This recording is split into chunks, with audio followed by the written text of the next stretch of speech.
Que veut dire chauffard? Tout le monde connaît le chauffard, la corne de bélier, avec laquelle, au moyen de laquelle, on accomplit la mitzvah de sonner.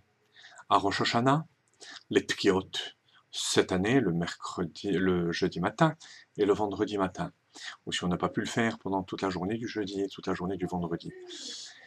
Mais la traduction étymologique, chauffard, vient du mot chaperu ma'aseche, embellir.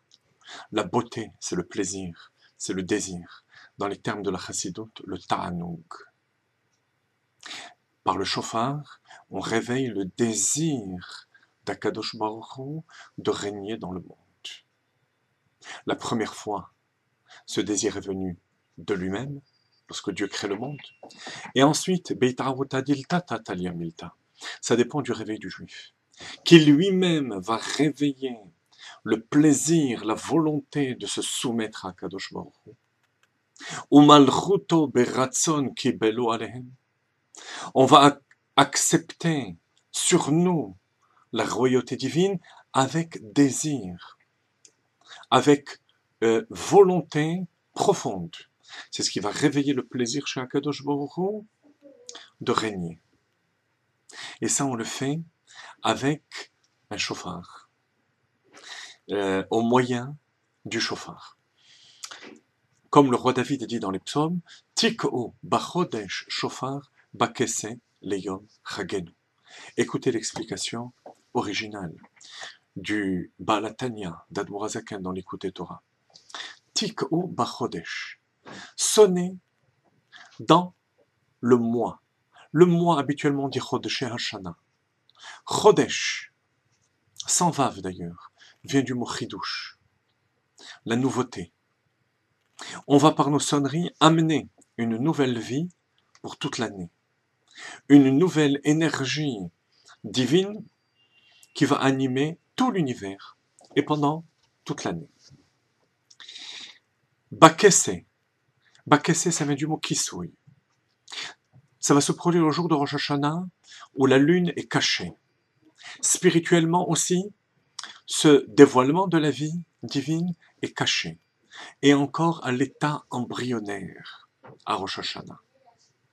Le Yom Chagenu.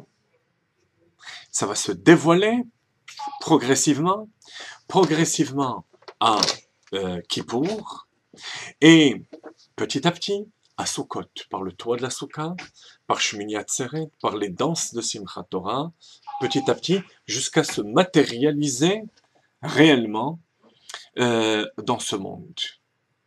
Mais le point de départ, et c'est le travail essentiel, c'est cette idée que je veux vous transmettre avant Rosh Hashanah, le travail essentiel de Rosh Hashanah, c'est de réveiller le désir profond de se soumettre à Akadosh Baruch Hu, entièrement, tout notre être. Quand je dis tout notre être, lorsque la Torah, la Chassidoute, explique et souligne tout notre être, ça veut dire nos actions, nos paroles, nos pensées, nos sentiments, notre intellect, notre volonté et notre plaisir. Notre plaisir lui-même, notre désir, le ta'anoug, devient celui d'Akadosh Baruch Hu. C'est lorsqu'on se soumet totalement de cette manière à Akadosh Baruch Hu, qu'Akadosh Baruch Hu accepte en quelque sorte de se soumettre à l'homme. Batel retzoncha mipnei retzono. Annule ta volonté à celle de Dieu, comme on vient d'expliquer, ce que ça comprend, pour que Kedesh yevatel retzono mipnei retzonecha, d'après une version, pour qu'il annule et confonde sa volonté à la tienne. Et comment est-ce qu'on fait cette chose-là? Avec des sons simples, qui expriment le cri de la Neshama qui veut rejoindre, qui veut s'annuler à Kadosh Baruch Hu. Abba, Abba, Hatzilin.